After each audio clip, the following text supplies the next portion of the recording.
ਅੱਜ ਦਾ ਮਹਿਮਾਨ ਤੋਂ ਮੈਂ ਤੁਹਾਡੀ ਆਪਣੀ ਮੇਜ਼ਬਾਨ ਸੋਨੀਆ ਸ਼ੇਖ। ਅਲੀ ਉਸਮਾਨ ਬਾਜਵਾ ਮੇਰੇ ਨਾਲ ਮੌਜੂਦ ਨੇ ਤੇ ਪ੍ਰੋਗਰਾਮ ਵਿੱਚ ਤੁਹਾਨੂੰ ਸਭ ਨੂੰ ਮੈਂ ਖੁਸ਼ਾਮਦੀਦ ਕਹਾਂਗੀ, ਵੈਲਕਮ ਕਹਾਂਗੀ ਤੇ ਜੀ ਆਇਆਂ ਨੂੰ ਕਹਾਂਗੀ ਤੇ ਹਮੇਸ਼ਾ ਦੀ ਤਰ੍ਹਾਂ ਇਹ ਉਮੀਦ ਕਰਨੀ ਆ ਕਿ ਤੁਸੀਂ ਸਾਰੇ ਜਿੱਥੇ ਵੀ ਹੋਵੋਗੇ ਰਾਜ਼ੀ ਹੋਵੋਗੇ, ਖੁਸ਼ ਹੋਵੋਗੇ, अपना बहुत ध्यान रखते होवोगे ते ना सिर्फ अपना अपने नाल जुड़े हुए रिश्तियां का बहुत ध्यान रखते होवोगे क्योंकि ये रिश्ते ये लोग ही साड़ी जिंदगी नू खूबसूरत बनाते हैं।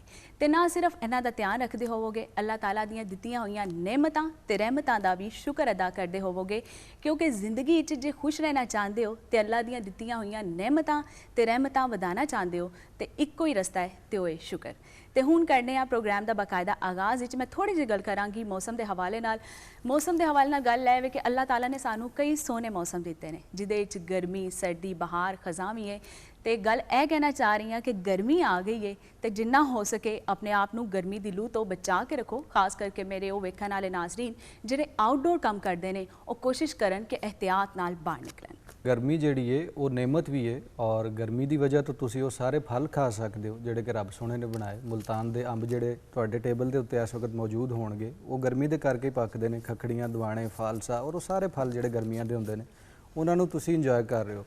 लू तो तुसां आप ही भी बचना है लेकिन तुहाडे आले दुआले जिन्ने जनौर और पक्खू पंछी हैगे ने उन्हां दा ख्याल भी तुसां ही करना है क्योंकि रब सोहणे दी रज़ा हासिल करन लई ये भी एक तरीका है। अपने छत्तां उत्ते, अपने कोठियां उत्ते अगर तुसीं पानी रख दो, दाना रख दो तो यकीनी तौर पर कोई बहुत ज़्यादा उस खर्चा नहीं और सवाब दा सवाब है।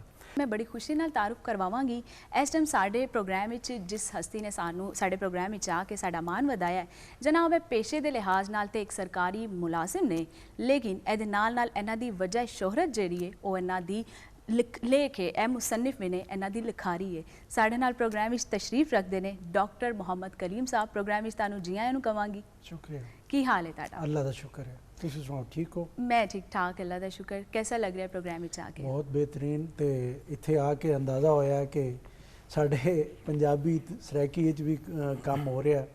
अदरवाइज तो जिथे जाओ तुहानू पता है दूसरी जबाना प्रोग्राम होंदे ने ते अपनी धरती दा मौजू जबान ते नाल नाल ये पूरा सैटअप जिहड़ा तुसीं लाया है बिल्कुल इवें लगदा कि बंदा अपने ग्रां च आ गया, देहात च आ गया। ਉਹਦੀ ਮਿੱਟੀ ਦੀ ਖੁਸ਼ਬੂ ਇੱਥੇ ਸਾਨੂੰ ਮਹਿਸੂਸ ਹੋਣ ਲੱਗ ਗਈ ਹੈ। जी बिल्कुल, एक खूबसूरत सैट जिहड़ा साडे बहुत सारे जिहड़े परौणे हुंदे ने, जिहड़े मेहमान हुंदे ने, वो अक्सर तारीफ करते हैं और साडा खून वधांदे ने और सानू खुशी हुंदी है कि असी ऐसे प्रोग्राम का हिस्सा बने हैं या मिल के कोशिश करके एज ए टीम वर्क असी इहनूं बनाउण दी कोशिश करने हर हफ्ते ताकि मां बोली पंजाबी दे विच गल अगे तक पहुँचाई जा सके। तुहाड़ियां किताबां जिंदगी तेरी तलाश में उर्दू विच लिखी गई शायरी दी किताब, इसी तरह साहब बहादुर की नगरी मज़ाहिया नसरी गई है, इसी तरह मनमोजी फिर मज़ाहिया नसरी गई है और मज़ाह दियां दो किताबां आंदियां ने साडे सामने और शायरी दी जिहड़ी कि जिन्हों असी क्लासिक शायरी भी कह सकते हैं, जदीद भी कह सकते हैं या सीरीयस भी कह सकते हैं, उहदी भी एक किताब साडे सामने आउंदी है। उर्दू दे विच तुसां ज़्यादा किताबां बल्कि सारियां ही उर्दू विच लिखियां ने लेकिन दिल तुहाडा पंजाबी है ना, रूह तुहाडी पंजाबी है क्योंकि वो तुहाडे नाल ऑफिर जो गल्लां हो रही सी उदों भी ढेरा ढेर असीं काफ़ी चीज़ां सिक्खियां ने। सो तुसीं की समझदे हो कि पंजाबी दी शायरी और फिर नसर इस वक्त कितने खलोती हुई है? मेरा ये ख्याल है कि पाकिस्तान विच पंजाबी विच कम बहुत थोड़ा हो रहा। सही। अगर कोई हो भी रहा है तो वो आ जाके शायरी विच हो रहा और नसर विच तो बिल्कुल ही नहीं हो रहा। तुहानू चंद ना अफसाने चंद ना तुहानू नावल नज़र आएंगे। कोई तुसी उंगलियां ते गिन सकते हो एक दो नावल पंजाबी दे जिहड़े इत्थों प्रोड्यूस होए ने या इत्थों बने ने ते उन्होंने कोई जगह हासिल की है, वरना ज़्यादातर शायरी कर रहे हैं और शायरी भी लोग डरते हैं शायरी करते हुए। मैं हीर वारिस शाह और इस तरह के क्योंकि लेख मौजूद ने पंजाबी तो वो लोग समझते हैं कि साडा मुकाबला होएगा वारिस शाह नाल, तो उहदे तो डर की वजह नाल लोग उहदे ते हिम्मत नहीं करते। मैं अक्सर पंजाबी शायरां च उठदा बैठदा तो पंजाबी राइटर्स वो कहते हैं कि हीर वारिस शाह के बाद कलम टुट गए ने। मेरा ये ख्याल है इंज नहीं हुंदा। हर वक्त हर जगह का हर जिहड़ा ज़माने दा अपना एक कलम होंदा है, अपनी उहदी कहानी होंदी है। तो कलमकार का काम ही यही है कि वो अपने ज़माने नूं लिखे। किताबां दे हवाले नाल तो ज़ुबान दे हवाले नाल ते मैं गल करांगी लेकिन पहले अपने वेखण वालियां नूं ਤੁਹਾਡੇ ਜਿਹੜੇ ਹਵਾਲੇ ਨਾਲ ਤੇ ਜਾਣਦੇ ਚਲੀਏ ਨਾ ਕਿ ਹੁਣ ਦੱਸੋ ਕਿੱਥੋਂ ਤੁਸੀਂ ਸ਼ੁਰੂਆਤ ਕੀਤੀ, ਕਿਵੇਂ ਅੱਗੇ ਵਧੇ ਤੇ ਅੱਜ ਇਸ ਮੁਕਾਮ ਤੇ ਪਹੁੰਚ ਕੇ ਕਿਹਦਾ ਲੱਗ ਰਿਹਾ? ਮੈਂ ਬੁਨਿਆਦੀ ਤੌਰ ਤੇ ਮੇਰਾ ਮੁਲਤਾਨ ਨਾਲ ਤਾਲੁਕ ਹੈ ਸਹੀ। ਤੇ ਜ਼ਬਾਨ ਜਿਹੜੀ ਹੈ ਉਹ ਘਰ ਸਰਾਇਕੀ ਬੋਲੀ ਦੀ ਹੈ ਅੱਛਾ। ਤੇ ਲੇਕਿਨ ਕਿਉਂਕਿ ਜ਼ਿਆਦਾ ਮੇਰੀ ਨੌਕਰੀ, ਮੈਂ ਸਿਵਲ ਸਰਵੈਂਟ ਹਾਂ, PMS ਮੈਂ ਕੀਤਾ ਤੇ ਫਿਰ ਉਹਦੇ ਬਾਅਦ ਮੇਰੀ ਪੋਸਟਿੰਗ ਇੱਥੇ ਲਾਹੌਰ ਹੋ ਗਈ। ਫਿਰ ਲਾਹੌਰ ਦੇ ਇਲਾਵਾ ਪਹਿਲੇ ਇੱਥੇ ਸੈਕਸ਼ਨ ਅਫੀਸਰ ਰਿਹਾ, ਮੁxtਲਿਫ ਡਿਪਾਰਟਮੈਂਟ ਡਿਪਟੀ ਡਾਇਰੈਕਟਰ ਰਿਹਾ, ਫਿਰ ਮੈਂ ਅਸਿਸਟੈਂਟ ਕਮਿਸ਼ਨਰ ਰਿਹਾ ਤੇ ਮੇਰੀ ਸਾਰੀ ਜਿਹੜੀ ਫੀਲਡ ਆਫ ਪੋਸਟਿੰਗ ਹੈ ਐਜ਼ ਅ AC ਜਾਂ ਸੈਕਟਰੀ RTA ਵਗੈਰਾ, ਉਹ ਮੇਰੀ ਰਹੀ ਹੈ ਅਪਰ ਪੰਜਾਬ ਵਿੱਚ, ਯਾਨੀ ਅਟਕ ਵਿੱਚ ਮੈਂ ਰਿਹਾ ਤੇ ਨਾਲ ਮੈਂ ਫਿਰ ਜੰਗ ਵਿੱਚ ਰਿਹਾ ਤੇ ਖੁਸ਼ਾਬ ਵਿੱਚ ਮੇਰਾ ਟੈਨਿਓਰ ਹੈ। ਉੱਥੇ ਮੈਂ 2 AC ਸ਼ਿਪਸ ਕੀਤੀਆਂ ਨੇ ਕਿ ਮੇਰਾ ਜਿਹੜਾ ਫੀਲਡ ਵਿੱਚ ਜਾਂ ਲੋਕਾਂ ਦੇ ਮਸਾਇਲ ਦੇ ਮੁਤਲਕ ਜਿਹੜਾ ਮੇਰਾ ਉਹ ਹੈ, ਉਹ ਤਕਰੀਬਨ ਪੰਜਾਬੀ ਇਲਾਕੇ ਹੈ ਜਿੱਥੇ ਜ਼ਬਾਨ ਪੰਜਾਬੀ ਦਾ ਇਨਫਲੂਐਂਸ ਜ਼ਿਆਦਾ ਹੁੰਦਾ ਹੈ, ਉਹਨਾਂ ਨਾਲ ਰਿਹਾ। ਵੈਸੇ ਕਿਉਂਕਿ ਜ਼ਬਾਨ ਸਰਾਇਕੀ ਹੈ ਤੇ ਉਹਦਾ ਵੀ ਅਸਰ ਮੇਰੀ ਜ਼ਬਾਨ ਹੈ ਤੁਹਾਨੂੰ ਨਜ਼ਰ ਆਏਗਾ ਕਿਤੇ ਨਾ ਕਿਤੇ, ਕਿਉਂਕਿ ਮੈਂ ਜ਼ਬਾਨ ਮਿਕਸ ਹੋ ਜਾਂਦੀ ਹੈ ਮੇਰੇ ਨਾਲ। ਮੈਂ ਕਦੀ ਪੰਜਾਬੀ ਸ਼ਿਫਟ ਕਰ ਜਾਂਦਾ, ਕਦੀ ਮੈਂ ਸਰਾਇਕੀ 'ਚ ਆ ਜਾਂਦਾ ਤੇ ਕਿਉਂਕਿ ਦੋਵੇਂ ਜ਼ਬਾਨਾਂ ਇੱਕ ਦੂਸਰੇ ਦੀ ਭੈਣਾਂ ਹੀ ਹੈ ਨੇ ਤੇ ਉਸ ਹਿਸਾਬ ਨਾਲ ਤੇ ਮੈਂ ਇਹ ਮੇਰਾ ਸਫ਼ਰ ਰਿਹਾ ਹੈ ਕਿ ਜਿਹਨੂੰ ਕਹਿੰਦੇ ਨੇ ਦਫ਼ਤਰੀ ਮਾਨਾ ਜੀ ਜਾਂ ਮੁਲਾਜ਼ਮਤ ਦੇ। ਬਾਕੀ ਲਿਖਣ ਦਾ ਜਿਹੜਾ ਹਿਸਾਬ ਹੈ ਉਹ ਬਚਪਨ ਤੋਂ ਇਸ ਤਰ੍ਹਾਂ ਹੋਇਆ ਕਿ ਘਰ 'ਚ ਇੱਕ ਮਾਹੌਲ ਸੀ ਨਾ ਰੀਡਿੰਗ ਦਾ। ਮੇਰੀ ਵਾਲਦਾ ਬੜਾ ਕੁਝ ਪੜ੍ਹਦੇ ਸਨ ਤੇ ਉਹਨਾਂ ਦਾ ਇੱਕ ਲਿਟਰੇਟ ਫੈਮਿਲੀ ਨਾਲ ਤਾਲੁਕ ਸੀ ਤੇ ਉਹਨਾਂ ਦੀ ਕਿਤਾਬਾਂ ਜਿਵੇਂ ਹੁੰਦਾ ਪਹਿਲੇ ਬੱਚਾ ਲੈ ਕੇ ਤੇ ਉਹ ਪੜ੍ਹਨਾ ਸ਼ੁਰੂ ਕੀਤਾ ਤੇ ਉਹ ਅੰਦਾਜ਼ਾ ਹੋਇਆ ਕਿ ਇਹ ਵੀ ਕੋਈ ਦੁਨੀਆ ਹੈ। ਮੇਰੇ ਨਾਨਾ ਜੀ ਸੀ, ਉਹ ਉਸ ਵਕਤ ਦੇ BA ਸੀ, ਉਹ 1930s ਦੇ, ਤੇ ਉਹ ਕੋਈ ਪੜ੍ਹਦੇ ਸੀ ਸ਼ਾਇਰੀ ਵੀ, ਗਜ਼ਲਾਂ ਵੀ, ਪੰਜਾਬੀ ਦੀ ਗੱਲਾਂ ਵੀ, ਸਰਾਇਕੀ ਦੇ ਦੋੜੇ ਮਾਈਏ ਉਹ ਸੁਣਾਇਆ ਕਰਦੇ ਸੀ ਸਾਨੂੰ। ਤੇ ਉਧਰੋਂ ਇੱਕ ਆਦਤ ਪੈ ਗਈ ਕਿ ਕੋਈ ਕਰਨਾ, ਪਹਿਲੇ ਪੜ੍ਹਨ ਦੀ ਆਦਤ ਹੋਈ, ਫਿਰ ਉਹਦੇ ਬਾਅਦ ਫਿਰ ਕੁਝ ਦਿਲ ਕੀਤਾ ਕਿ ਲਿਖਣਾ ਚਾਹੀਦਾ। ਔਰ ਜਿਵੇਂ ਪਹਿਲੇ ਹੁੰਦਾ ਹੈ ਸਾਡੇ ਹਾਂ ਹਰ ਬੰਦਾ ਪਹਿਲੇ ਸ਼ਾਇਰੀ ਕਰਦਾ ਤੇ ਮੈਂ ਵੀ ਆਪਣਾ ਆਗਾਜ਼ ਜਿਹੜਾ ਹੈ ਨਾ ਉਹ ਸ਼ਾਇਰੀ ਨਾਲ ਕੀਤਾ। ਲੇਕਿਨ ਸ਼ਾਇਰੀ ਦੀ ਤੁਹਾਨੂੰ ਪਤਾ ਹੈ ਕਿ ਉਹਦੇ ਵੀ ਆਪਣੇ ਇੱਕ ਅਸਲੂਬ ਹੁੰਦਾ ਹੈ, ਉਹਦਾ ਇੱਕ ਯਾਨੀ ਕਿ ਅਰੂਜ਼ ਹੁੰਦੇ, ਉਹਦਾ ਇੱਕ ਜਿਸਮ ਹੈ, ਉਹ ਮਿਜ਼ਾਜ ਵੀ ਹੈ ਤੇ ਜਿਸਮ ਵੀ ਹੈ। ਉਸ ਜਿਸਮ ਦੇ ਮੁਤਾਬਿਕ ਤੁਹਾਨੂੰ ਲਿਖਣਾ ਪੈਂਦਾ ਤੇ ਨਵੇਂ ਸ਼ਾਇਰ ਨੂੰ ਤਾਂ ਇਹ ਹੁੰਦਾ ਕਿ ਮੈਂ ਆਪਣੀ ਗੱਲ ਕਰਾਂ, ਲੇਕਿਨ ਉਹ ਸ਼ਾਇਰੀ ਦੀ ਕਿਉਂਕਿ ਇੱਕ ਰਿਵਾਇਤ ਹੈ ਕਿ ਉਹਨੂੰ ਅਗਰ ਤੁਸੀਂ ਪਾਬੰਦ ਸ਼ਾਇਰੀ ਕਰਨੀ ਹੈ ਤਾਂ ਉਸ ਜਿਸਮ ਦੇ ਮੁਤਾਬਿਕ ਕਰਨੀ ਹੈ, ਉਸ ਜਿਸਮ ਨੂੰ ਸਿੱਖਣਾ ਪੈਣਾ ਤੇ ਉਹ ਫਿਰ ਤੁਹਾਨੂੰ ਕਿਸੇ ਉਸਤਾਦ ਸ਼ਾਇਰ ਨਾਲ ਤੇ ਫਿਰ ਮੌਕਾ ਮਿਲਦਾ ਰਿਹਾ। ਕਿਉਂਕਿ ਇੱਕ ਤੁਹਾਡਾ ਇਹ ਹੁੰਦਾ ਹੈ ਕਿ ਸ਼ਊਰ ਹੁੰਦਾ ਹੈ, ਤੁਹਾਡਾ ਇੱਕ ਜ਼ੋਕ ਹੁੰਦਾ ਤਾਂ ਲੋਕ ਵੀ ਉਸ ਤਰ੍ਹਾਂ ਮਿਲ ਜਾਂਦੇ ਨੇ। ਤੇ ਮੇਰੀ ਫਿਰ ਦੇ ਕੀ ਕਹਿੰਦੇ ਨੇ ਡਿਊਰਿੰਗ ਸਰਵਿਸ ਵੀ ਮੈਨੂੰ ਬਹੁਤ ਸਾਰੇ ਲੋਕ ਮਿਲੇ। ਮੇਰਾ ਮੌਕਾ ਮਿਲਿਆ ਮੈਨੂੰ ਪਲਾਕ 'ਚ ਕੰਮ ਕਰਨ ਦਾ, ਮੈਡਮ ਸੁਗਰਾ ਸਦਫ ਦੇ ਨਾਲ ਕੰਮ ਕਰਨ ਦਾ ਤੇ ਉਹਦੇ ਇਲਾਵਾ ਫਿਰ ਅਲਹਮਰਾ ਆਰਟਸ ਕੌਂਸਲ ਵਿੱਚ ਕੰਮ ਕਰਨ ਦਾ ਮੌਕਾ ਮਿਲਿਆ। ਫਿਰ ਜਦੋਂ ਮੈਂ ਅਸਿਸਟੈਂਟ ਕਮਿਸ਼ਨਰ ਵੀ ਫੀਲਡ ਰਿਹਾ ਨਾ ਤਾਂ ਉੱਥੇ ਵੀ ਕਿਉਂਕਿ ਆਦਤ ਸੀ ਰੰਗਾ ਰੰਗੀ ਦੀ ਗੱਲ ਕਰਨ ਦੀ, ਸ਼ਾਇਰੀ ਨਾਲ ਤੇ ਅਫਸਾਨੇ ਨਾਲ ਤੇ ਤੰਜ਼ੋ ਮਜ਼ਾਕ ਲਿਖਦਾ ਸੀ ਤੇ ਉਹ ਚੁਟਕਲੇ ਛੱਡਣਾ ਤੇ ਉਹ ਫਿਰ ਇੱਕ ਮਾਹੌਲ ਬਣ ਗਿਆ। ਜਿੱਥੇ ਵੀ ਗਏ ਤੇ ਉੱਥੇ ਫਿਰ ਲੋਕ ਮਿਲਦੇ ਗਏ, ਉਹ ਕਹਿੰਦੇ ਉਹ ਫਿਰ ਕੰਮ ਬੰਦਾ ਸਿੱਖਦਾ ਜਾਂਦਾ।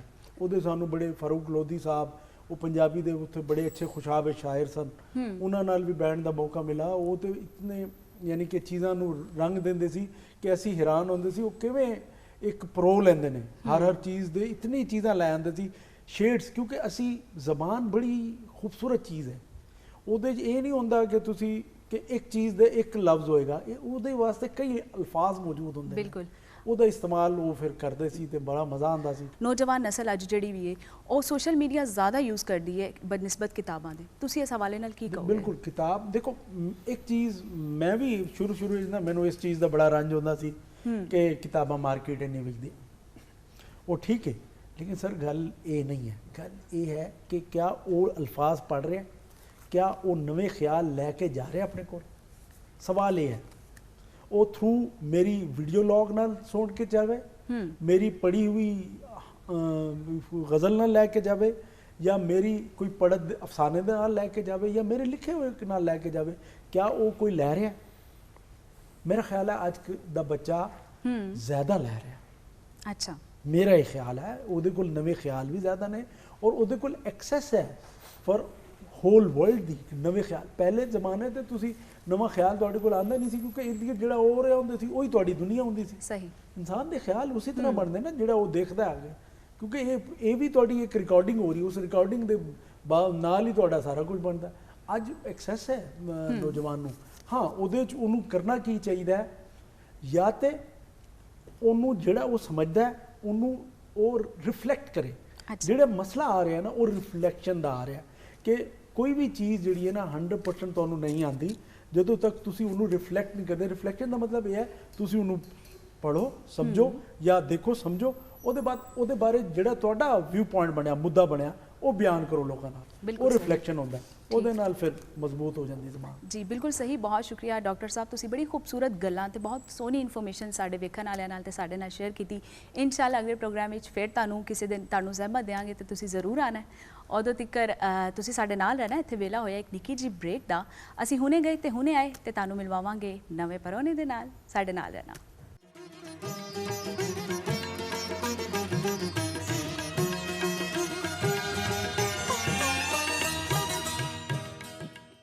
ਵੇਲਾ ਹੋਇਆ ਤੁਹਾਡੇ ਆਪਣੇ ਮਨਪਸੰਦੀਦਾ ਸੈਗਮੈਂਟ ਸੂਫੀਜ਼ਮ ਦੇ ਹਵਾਲੇ ਨਾਲ ਗੱਲਬਾਤ ਕਰਾਂਗੇ ਤੇ ਹਮੇਸ਼ਾ ਦੀ ਤਰ੍ਹਾਂ ਸੂਫੀ ਸਕਾਲਰ ਸਾਡੇ ਨਾਲ ਮੌਜੂਦ ਨੇ। ਉਹ ਕੌਣ ਨੇ ਤੁਸੀਂ ਸਾਰੇ ਚੰਗੀ ਤਰ੍ਹਾਂ ਜਾਣਦੇ ਹੋ। ਸਾਡੇ ਨਾਲ ਪ੍ਰੋਗਰਾਮ ਵਿੱਚ ਡਾਕਟਰ ਸੁਬਰਾ ਸਦਫ ਮੌਜੂਦ ਨੇ। ਪ੍ਰੋਗਰਾਮ ਵਿੱਚ ਤੁਹਾਨੂੰ ਜੀ ਆਇਆਂ ਨੂੰ। ਕਿਹੜੇ ਸੂਫੀ ਦੀ ਗੱਲ ਅੱਜ ਅਸੀਂ ਸਾਂਝੀ ਕਰਾਂਗੇ ਆਪਣੇ ਵੇਖਣ ਵਾਲਿਆਂ ਦੇ ਨਾਲ, ਔਰ ਉਹਨਾਂ ਦਾ ਅਸੀਂ ਅੱਜ ਲਾਹੌਰ ਦੇ ਇੱਕ ਬੜੇ ਵੱਡੇ ਸੂਫੀ ਸ਼ਾਹ ਜਮਾਲ ਦੀ ਗੱਲ ਕਰਾਂਗੇ। ਬਿਲਕੁਲ। ਔਰ ਇਹ ਦੋ ਭਰਾ ਸਨ, ਸ਼ਾਹ ਜਮਾਲ ਤੇ ਸ਼ਾਹ ਕਮਾਲ, ਦੋਨੋਂ ਹੀ ਸੂਫੀ ਵੱਡੇ, ਔਰ ਦੋਨਾਂ ਦੇ ਦਰਬਾਰ ਲਾਹੌਰ ਵਿੱਚ ਨੇ। ਉਹਨਾਂ ਦੇ ਹਵਾਲੇ ਨਾਲ ਗੱਲ ਕਰਾਂਗੇ। ਜੀ ਬਿਲਕੁਲ। ਅੱਛਾ, ਇਹਨਾਂ ਦੀ ਇਬਤਦਾਈ ਜਿਹੜੀ ਜ਼ਿੰਦਗੀ ਹੈ ਔਰ ਇਬਤਦਾਈ ਜਿਹੜੀ ਤਾਲੀਮ ਹੈ ਉਹਦਾ ਥੋੜਾ ਵੇਰਵਾ ਕਰ ਲਈਏ ਤਾਂ ਕਿ ਲੋਕਾਂ ਨੂੰ ਦੱਸਿਆ ਜਾ ਸਕੇ। ਜੀ ਅਸੀਂ ਅਕਸਰ ਤੇ ਦੇਖਦੇ ਹਾਂ ਕਿ ਸਾਡੇ ਜਿਹੜੇ ਸੂਫੀ ਨੇ ਉਹ ਦੂਜਿਆਂ ਮੁਲਕਾਂ 'ਚ ਵੀ ਆਏ ਨੇ ਔਰ ਪੰਜਾਬ ਦੇ ਆਪਣੇ ਵੀ ਰਹਿਣ ਵਾਲੇ ਸਨ, ਲੇਕਿਨ ਸ਼ਾਹ ਜਮਾਲ ਦਾ ਤਾਲੁਕ ਕਸ਼ਮੀਰ ਤੋਂ ਸੀ। ਅੱਛਾ। ਔਰ ਕਸ਼ਮੀਰ ਦਾ ਬੜਾ ਹੀ ਮੁਅੱਜ਼ਜ਼ ਘਰਾਨਾ ਜਿਹੜਾ ਕਿ ਉਹਨਾਂ ਦਾ ਇੱਕ ਕਾਜ਼ੀਆਂ ਦਾ ਘਰਾਨਾ ਜਿਹੜਾ ਬੜਾ ਮੁਅੱਜ਼ਜ਼ ਸਮਝਿਆ ਜਾਂਦਾ। ਔਰ ਇਹਨਾਂ ਦੀ ਸਾਰੇ ਦਾਦਾ ਬਾਪ ਔਰ ਸਾਰੇ ਜਿਹੜੇ ਨੇ ਬੜੇ ਬਾਵਕਾਰ ਇੱਕ ਖਾਨਦਾਨ ਕਹਿਲਾਂਦਾ ਸੀ, ਉਹਨਾਂ 'ਚ ਪੈਦਾ ਹੋਏ।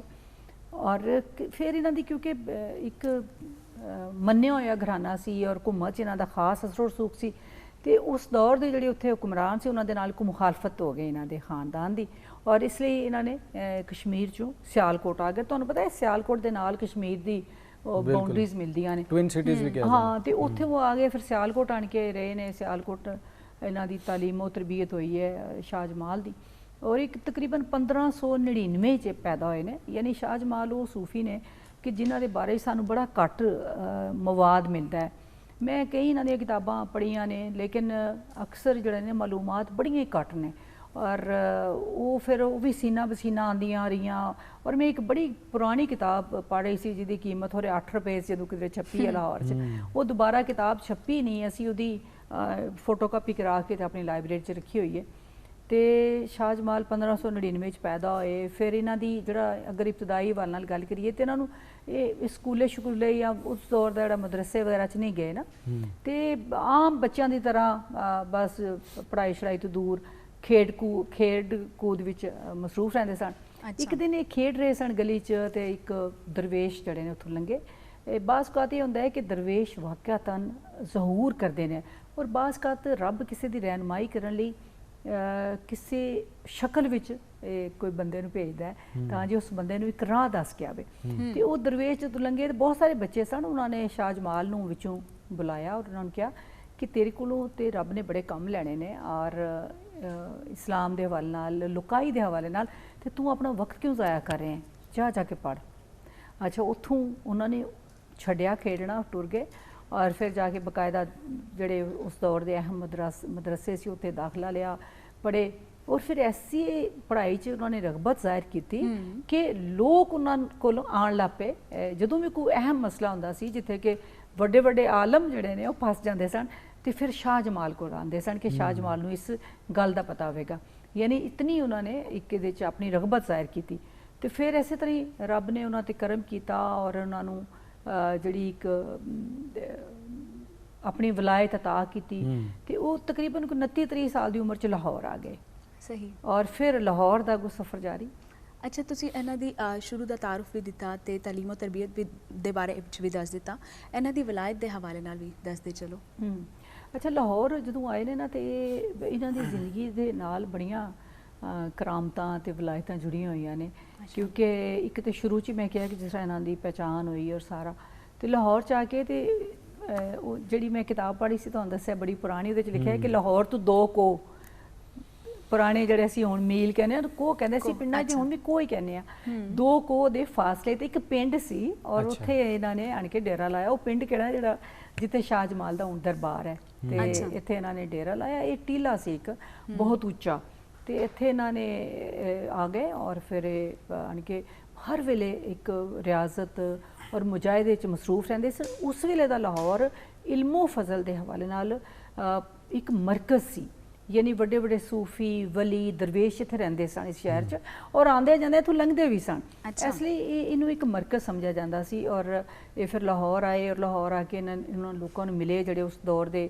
ਅਹਿਮ ਲੋਕ ਸਨ, ਵਲਾਇਤ ਦੇ ਹਵਾਲੇ ਨਾਲ, ਕਰਾਮਤਾਂ ਜਿਹੜੇ ਨੇ ਆਪਣੇ ਤਰੀਕਤ ਦੇ ਹਵਾਲੇ ਨਾਲ ਔਰ ਇਲਮੋ ਫਜ਼ਲ ਦੇ ਹਵਾਲੇ ਨਾਲ, ਜ਼ਾਹਿਰੀ ਔਰ ਬਾਤਨੀ, ਉਹਨਾਂ ਦੇ ਨਾਲ ਇਹਨਾਂ ਦੀਆਂ ਮੁਲਾਕਾਤਾਂ ਰਹੀਆਂ। ਔਰ ਫਿਰ ਇਹਨਾਂ ਨੇ ਜ਼ਿਆਦਾਤਰ ਵਕਤ ਆਪਣਾ ਜਿਹੜਾ ਉਹ ਰਿਆਸਤਾਂ ਵਿੱਚ ਗੁਜ਼ਾਰਿਆ। ਇਹ ਜਿਹੜੀ ਇਹਨਾਂ ਦਾ ਦਰਬਾਰ ਹੈ, ਇੱਥੇ ਵੀ ਇਹਨਾਂ ਦੇ ਮੁਖਤਲਿਫ ਮੁਕਾਮਾਤ ਨੇ। ਇਸ ਤੋਂ ਇਲਾਵਾ ਸ਼ਾਦਰਾ ਔਰ ਮੁਖਤਲਿਫ ਹਵਾਲਿਆਂ ਨਾਲ ਇਹ ਰਿਆਸਤਾਂ ਵਿੱਚ ਰਹਿੰਦੇ ਸਨ, ਰਿਆਜ਼ਤ ਕਰਦੇ, ਯਾਨੀ ਚਿੱਲਾ ਕੱਟਦੇ ਸਨ ਔਰ ਰੱਬ ਦੇ ਨੇੜੇ ਰਹਿੰਦੇ ਸਨ। ਤੇ ਉੱਥੋਂ ਫਿਰ ਇਹਨਾਂ ਦੀ ਜਿਹੜਾ ਕਰਮ ਹੋਣਾ ਸ਼ੁਰੂ ਹੋਇਆ। ਫਿਰ ਇਹਨਾਂ ਨੇ ਤਬਲੀਗ ਵੱਲ ਟੁਰੇ। ਉਸ ਤੋਂ ਬਾਅਦ ਤਬਲੀਗ ਜਿਹੜੀ ਸੂਫੀ ਕਰਦਾ ਉਹ ਸਿਰਫ ਜ਼ੁਬਾਨੀ ਨਹੀਂ ਹੁੰਦੀ, ਅਮਲੀ ਵੀ ਹੁੰਦੀ ਹੈ।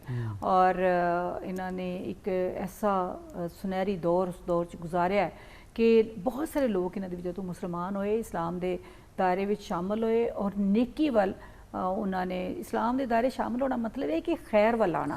ਤੁਸੀਂ ਇਹ ਨਹੀਂ ਕਿ ਅਸੀਂ ਸਿਰਫ ਕਿਸੇ ਮਜ਼ਹਬ ਦੀ ਬੜੋਤਰੀ ਜ਼ਾਹਿਰ ਕਰ ਰਹੇ ਹਾਂ, ਕਿਉਂਕਿ ਇਸਲਾਮ ਇੱਕ ਖੈਰ ਦਾ ਪਿਆੰਬਰ ਮਜ਼ਹਬ ਸੀ।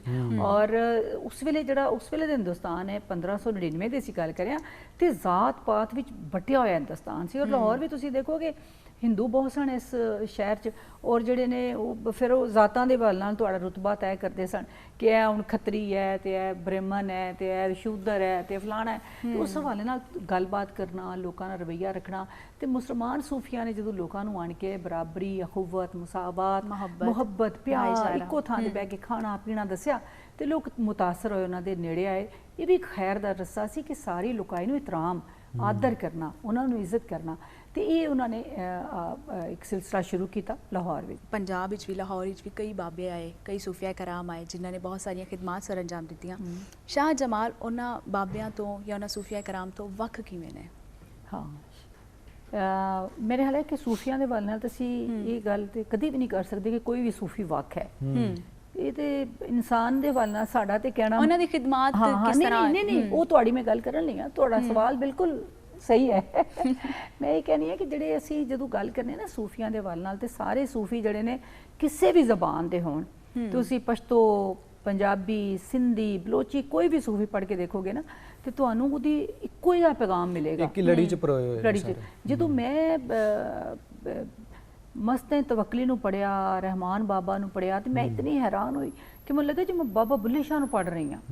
ਉਹ ਹੀ ਸਰਮਸਤੀ, ਉਹ ਹੀ ਜਮਾਲ, ਜਿਵੇਂ ਅਸੀਂ ਰੂਮੀ ਦਾ ਜ਼ਿਕਰ ਵੀ ਕੀਤਾ ਹੈ, ਉਹ ਤੇ ਇਸ ਇਲਾਕੇ 'ਚ ਵੀ ਨਹੀਂ ਸੀ। ਉਹ ਇਸ਼ਕ, ਉਹ ਹੀ ਸਭ ਕੁਝ ਹੋਏ, ਬਸ ਜ਼ਬਾਨ ਮੁਖਤਲਿਫ ਹੈ। ਔਰ ਇਸੇ ਤਰ੍ਹਾਂ ਹੀ ਤੁਸੀਂ ਦੇਖੋ ਕਿ ਇੱਕ ਦੌਰ ਦੇ ਜਿਹੜੇ ਸੂਫੀ ਨੇ, ਇੱਕ ਅਗਰ ਇਰਾਕ 'ਚ ਬੈਠਾ ਹੈ, ਇੱਕ ਹਜ਼ਾਰਾਂ ਮੀਲਾਂ ਦਾ ਫਾਸਲਾ ਹੈ, ਕੋਈ ਖਤੋ ਕਿਤਾਬਤ ਨਹੀਂ ਉਸ ਦੌਰ 'ਚ, ਕੋਈ ਐਸੀ ਚੀਜ਼ ਵੀ ਨਹੀਂ, ਲੇਕਿਨ ਉਹਨਾਂ ਦੇ ਨਜ਼ਰੀਆਤ ਬੜੇ ਮਿਲਦੇ ਸਨ। ਠੀਕ ਹੈ, ਯਾਨੀ ਅਸੀਂ ਤੇ ਸੂਫੀਆ ਨੂੰ ਮੰਨਣ ਵਾਲੇ ਜਿਹੜੇ ਲੋਕ ਆ, ਅਸੀਂ ਇਹ ਸਮਝਦੇ ਹਾਂ ਕਿ ਪੂਰੀ ਇਨਸਾਨੀਅਤ ਜਿਹੜੀ ਹੈ ਨਾ, ਉਹ ਇੱਕ ਨੁਕਤੇ ਵਿੱਚ ਗੱਲ ਮੁੱਕਦੀ ਹੈ। ਬੁੱਲੇ ਸ਼ਾਹ ਨੇ ਕਿਹਾ ਜਿਸ ਤਰ੍ਹਾਂ ਨੁਕਤੇ ਨੂੰ ਮਜ਼ੀਦ ਤਕਸੀਮ ਨਹੀਂ ਕੀਤਾ ਜਾ ਸਕਦਾ, ਇਸ ਤਰ੍ਹਾਂ ਲੁਕਾਈ ਨੂੰ, ਇਨਸਾਨੀਅਤ ਨੂੰ ਤਕਸੀਮ ਨਹੀਂ ਕੀਤਾ ਜਾ ਸਕਦਾ। ਕਿਸੇ ਦਾ ਰੰਗ ਕਾਲਾ ਹੈ, ਚਿੱਟਾ ਹੈ, ਕੋਈ ਚੰਗਾ ਹੈ, ਮੰਦਾ ਹੈ ਤੇ ਇਨਸਾਨ ਨਾ, ਇਨਸਾਨ ਹੋਣ ਦੇ ਨਾਤੇ ਉਹਦਾ ਇੱਕੋ ਜਿਹਾ ਆਦਰ ਹੈ। ਉਹਦੀ ਕਨੈਕਸ਼ਨ ਜਿਹੜਾ ਨਾ, ਯਾਨੀ ਸੂਰਜ ਜਦੋਂ ਚਮਕਦਾ ਹੈ, ਅਸੀਂ ਬਾਹਰ ਬੈਠੇ ਹਾਂ, ਤੁਹਾਨੂੰ ਵੀ ਉਤਨਾ ਹੀ, ਤੁਹਾਡੇ ਤੇ ਵੀ ਲੋਰ ਪਾ ਰਿਹਾ, ਤੁਹਾਡੇ ਤੇ ਵੀ, ਮੇਰੇ ਤੇ ਵੀ, ਇਹ ਬਲਬ ਨੇ ਲੱਗੇ ਹੋਏ ਨੇ, ਇਹ ਸਾਨੂੰ ਇੱਕੋ ਜਿਹੀ ਰੋਸ਼ਨੀ ਦੇ ਰਹੇ ਨੇ ਨਾ। ਇਹ ਤਾਂ ਨਹੀਂ ਕਰ ਰਹੇ ਕਿ ਮੈਂ ਬਾਜਵਾ ਸਾਹਿਬ ਇੱਥੇ ਕੰਪੇਅਰ ਨੇ, ਮੈਂ ਇਹਨਾਂ ਨੂੰ ਸੋਨੀਆ ਨੂੰ ਜ਼ਿਆਦਾ ਰੋਸ਼ਨੀ ਦਿਆਂ ਤੇ ਡਾਕਟਰ ਸਾਹਿਬਾਂ ਨੂੰ ਘੱਟ ਦਿਆਂ। ਠੀਕ ਹੈ, ਤੇ ਇੱਕੋ ਜਿਹੀ ਅਸੀਂ ਮੁਸਤਫੀਦ ਹੋ ਰਹੇ ਹਾਂ ਰੋਸ਼ਨੀ ਤੋਂ। ਐਸੇ ਤਰ੍ਹਾਂ ਹੀ ਜਿਹੜੀ ਰੱਬ ਦੀ ਰੂਹ ਹੈ, ਉਹ ਤੁਹਾਡੇ ਵਿੱਚ ਵੀ ਉਹੀ ਰੂਹ ਹੈ, ਮੇਰੇ 'ਚ ਵੀ ਉਹੀ ਰੂਹ ਹੈ। ਇਸ ਲਈ ਰੱਬ ਦਾ ਜਲਵਾ ਹਰ ਚਿਹਰੇ ਵਿੱਚ ਹੈ, ਉਹ ਕਿਹੜੇ ਵੀ ਮਜ਼ਹਬ ਦਾ ਮੰਨਣ ਵਾਲਾ ਹੈ। ਤੇ ਸੂਫੀ ਐਸੇ ਜਲਵੇ ਨੂੰ ਵੇਖ ਕੇ ਹਰ ਬੰਦੇ ਦਾ ਆਦਰ ਕਰਦੇ ਨੇ ਔਰ ਉਹਦੇ ਨਾਲ ਮੁਹੱਬਤ ਕਰਦੇ ਨੇ। ਜਦੋਂ ਤੁਸੀਂ ਗੱਲ ਕੀਤੀ ਕਿ ਸ਼ਾਹ ਜਮਾਲ ਕਿਸ ਤਰ੍ਹਾਂ ਵੱਖ ਨੇ, ਤੇ ਸ਼ਾਹ ਜਮਾਲ ਦਾ ਇਸ ਤਰ੍ਹਾਂ ਕਿ ਉਹਨਾਂ ਦਾ ਤਬਲੀਗ ਦਾ ਇੱਕ ਤੇ ਢੰਗ ਥੋੜਾ ਵੱਖਰਾ ਸੀ, ਔਰ ਉਹਨਾਂ ਦੇ ਕੋਈ ਵੱਡੀ ਲੰਮੀ ਚੌੜੀ ਗੱਲ ਵੀ ਨਹੀਂ ਸਨ ਕਰਦੇ। ਇੱਕ ਤੇ ਉਹ ਯਾਨੀ ਜਿਸ ਤਰ੍ਹਾਂ ਬਹਿਸੋ ਮੁਬਾਇਸਾ ਜਾਂ ਲੰਮੀ ਚੌੜੀ ਤਕਰੀਰ, ਕਿਸੇ ਨਾਲ ਗਿਲਾ ਕਰਨਾ, ਨਾਰਾਜ਼ ਹੋਣਾ। ਹਾਲਾਂਕਿ ਤੁਹਾਨੂੰ ਦੇਖੋ ਨਾ ਮੁਗਲਿਆ ਦੌਰ ਦਾ ਦੇ ਅਹਿਮ 3 ਬਾਦਸ਼ਾਹਾਂ ਦਾ ਦੌਰ ਸੀ, ਜਹਾਂਗੀਰ, ਸ਼ਾਹਜਹਾਂ ਔਰ ਅਕਬਰ ਦਾ। ਤੇ ਉਹ ਇੱਕ ਅਹਿਮ ਜਿਹੜੀ ਗੱਲ ਉਹਨਾਂ 'ਚ ਇਹ ਹੈ ਕਿ ਦੀਨੇ ਇਲਾਹੀ ਦਾ ਉਹਨਾਂ ਨੂੰ ਵੀ ਸਾਹਮਣਾ ਰਿਹਾ, ਜਿਹੜਾ ਅਕਬਰ ਦੇ ਦੌਰ 'ਚ ਇੱਕ ਮਸਲਾ ਪੈਦਾ ਹੋਇਆ ਸੀ। ਔਰ ਲਾਹੌਰ ਦੇ ਸੂਫੀਆ ਨੇ ਉਹਦਾ ਸੱਦੇਬਾਬ ਕਰਨ 'ਚ ਬੜਾ ਕਿਰਦਾਰ ਅਦਾ ਕੀਤਾ, ਜਿਹਦੇ ਵਿੱਚ ਸ਼ਾਹ ਜਮਾਲ ਦਾ ਬੜਾ ਕਿਰਦਾਰ ਹੈ। ਬਹੁਤ ਹੀ ਵਧੀਆ, ਬਹੁਤ ਹੀ ਚੰਗੀ ਗੱਲ ਜੀ। ਔਰ ਉਹਨਾਂ ਨੇ ਕਿਹਾ ਕਿ ਅਸੀਂ ਇਹ ਜਿਹੜਾ ਹੈ, ਅਸੀਂ ਕਿਸੇ ਵੀ ਐਸੇ ਦੀਨ ਨੂੰ ਨਹੀਂ ਮੰਨਦੇ ਜਿਹੜਾ ਕਿਸੇ ਇਨਸਾਨ ਦਾ ਪੈਦਾ ਕੀਤਾ ਹੋਵੇ ਜਾਂ ਉਹਦੇ 'ਚ ਕੋਈ ਕਮੀ ਪੇਸ਼ੀ ਕੀਤੀ ਹੋਵੇ। ਬਾਅਦ 'ਚ ਜਦੋਂ ਜਹਾਂਗੀਰ ਨੂੰ ਕੋਈ ਇੱਕ ਜ਼ਰੂਰਤ ਪਈ ਔਰ ਉਹਨੇ ਕੋਈ ਮਤਲਬ ਇਹ ਹੁੰਦਾ ਨਾ ਕਿ ਉਹ ਹਰ ਦੌਰ ਦੇ ਉਲਮਾ ਦੀ ਹਰ ਦੌਰ 'ਚ ਜ਼ਰੂਰਤ ਰਹੀ ਹੈ, ਤੇ ਉਹਨੇ ਸਾਈਨ ਕਰਾਏ। ਤੇ ਉਹਨਾਂ ਨੇ ਕਿਹਾ ਅਸੀਂ ਤਾਂ ਇਹ ਕਰਾਂਗੇ, ਅੰਗੂਠੇ ਲਾਂਗੇ, ਦਸਤਖਤ ਕਰਾਂਗੇ ਜਦੋਂ ਸਾਡੇ ਨਾਲ ਅਹਿਦ ਕਰੋ ਕਿ ਤੁਸੀਂ ਉਸ ਦੀਨ ਨੂੰ ख़त्म ਕਰ ਦਿਓਗੇ ਔਰ ਰਾਇਜ ਨਹੀਂ ਕਰੋਗੇ। ਉਹਨਾਂ ਨੇ ਕਿਹਾ ਬਿਲਕੁਲ ਅਸੀਂ ਇਹ ਕੰਮ ਨਹੀਂ ਕਰਾਂਗੇ। ਤੇ ਸ਼ਾਹ ਜਮਾਲ ਉਹਨਾਂ ਸੂਫੀਆਂ ਸ਼ਾਮਲ ਸਨ ਲਾਹੌਰ ਦੇ, ਜਿਨ੍ਹਾਂ ਨੇ ਬੜਾ ਇਹਦੇ 'ਚ ਅਹਿਮ ਕਿਰਦਾਰ ਅਦਾ ਕੀਤਾ। ਔਰ ਇਹਨਾਂ ਦੇ ਮੈਂ ਪਹਿਲਾਂ ਹੀ ਦੱਸਿਆ ਕਿ ਇਹਨਾਂ ਦੇ ਸਿਰਫ 3 ਨੁਕਤੇ ਸਨ ਕਿ ਘੱਟ ਨਾ ਤੋਲੋ, ਘੱਟ ਨਾ ਮਾਪੋ ਤੇ ਝੂਠ ਨਾ ਬੋਲੋ। ਝੂਠ ਨਾ ਬੋਲੋ, ਬਹੁਤ ਹੀ ਵਧੀਆ ਗੱਲ। ਔਰ ਇਸੇ ਨੁਕਤੇ ਤੇ ਗੱਲ ਮੁੱਕਦੀ ਹੈ ਕਿ ਸੂਫੀਜ਼ਮ ਜਿਹੜਾ ਉਹ ਦੁਨੀਆ ਦੇ ਹਰ ਇਲਾਕੇ ਦੇ ਵਿੱਚ ਜਿਵੇਂ ਸਾਨੂੰ ਨਜ਼ਰ ਆਉਂਦਾ ਹੈ, ਉਹਦਾ ਜਿਹੜੀ ਜੜ ਹੈ ਉਹ ਸਾਡੇ ਕੋਲ ਇੱਕ ਹੀ ਤਰ੍ਹਾਂ ਆਉਂਦੀ ਹੈ। ਬਹੁਤ ਸ਼ੁਕਰੀਆ ਡਾਕਟਰ ਸਾਹਿਬ, ਤੁਸੀਂ ਟਾਈਮ ਕੱਢਿਆ ਔਰ ਢੇਰ ਮਾਲੂਮਾਤ ਸਾਨੂੰ ਦਿੱਤੀਆਂ। ਅਗਲੇ ਪ੍ਰੋਗਰਾਮ ਵਿੱਚ ਫਿਰ ਕਿਸੇ ਸੂਫੀ ਬਾਬੇ ਬਾਰੇ ਜਾਣਾਂਗੇ, ਪੰਜਾਬ ਬਾਰੇ ਜਾਣਾਂਗੇ, ਇਹਦੇ ਪਿਛੋਕੜ ਬਾਰੇ ਜਾਣਾਂਗੇ। ਬਹੁਤ ਸ਼ੁਕਰੀਆ, ਬਹੁਤ ਮਿਹਰਬਾਨੀ ਜੀ। ਨਾਜ਼ਰੀਨ, ਇੱਕ ਨੁਕਤੇ ਵਿੱਚ ਗੱਲ ਮੁੱਕਦੀ ਹੈ, ਫੜ ਨੁਕਤਾ ਛੋੜ ਹਿਸਾਬਾਂ ਨੂੰ, ਬੁੱਲੇ ਸ਼ਾਹ ਸਾਹਿਬ ਨੇ ਫਰਮਾਇਆ ਸੀ। ਤੇ ਇਹੋ ਨੁਕਤਾ ਕਿ ਇਨਸਾਨੀਅਤ ਜਿਹੜੀ ਹੈ ਉਹ ਸਭ ਤੋਂ ਪਹਿਲੇ ਆਉਂਦੀ ਹੈ, ਬਾਕੀ ਚੀਜ਼ਾਂ ਉਸ ਤੋਂ ਬਾਅਦ ਨੇ। ਡਾਕਟਰ ਸਾਹਿਬ ਤੇ ਸਾਡੇ ਸਟੂਡੀਓ 'ਚ ਜਾ ਰਹੇ ਨੇ, ਲੇਕਿਨ ਇੱਕ ਹੋਰ ਬੜੇ ਵਧੀਆ ਪ੍ਰਾਹੁਣੇ ਸਾਡੇ ਸਟੂਡੀਓ ਦੇ ਵਿੱਚ ਹੋਣਗੇ ਬ੍ਰੇਕ ਤੋਂ ਬਾਅਦ। ਚੱਲਦੇ ਹਾਂ ਬ੍ਰੇਕ ਵੱਲ, ਮੁੜ ਕੇ ਵਾਪਸ ਆਵਾਂਗੇ, ਰਹਿਣਾ ਸਾਡੇ ਨਾਲ ਹੈ।